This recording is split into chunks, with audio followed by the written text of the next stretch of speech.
হচ্ছে ডিম ভাত পেঁয়াজ রান্না করতে হবে।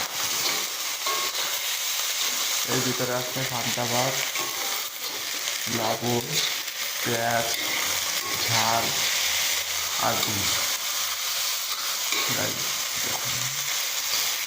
এখনো হয়নি,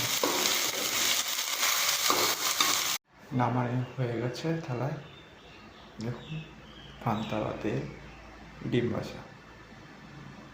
এখন ঘরে নিয়ে আসছি, এটা আমার রুম। কত বন্ধ, লাইটটা জ্বালিয়ে দেবো, ফ্যানটা চালিয়ে দিচ্ছি। অবশ্যই আমি বিছানা পোস্টে করিনি, সেই ফেলে রুম বের করে ডিম ভাজা, পান্তা ভাত, চচ্চড়ি। অনেকেরই পছন্দ হবে দেখো খেতে।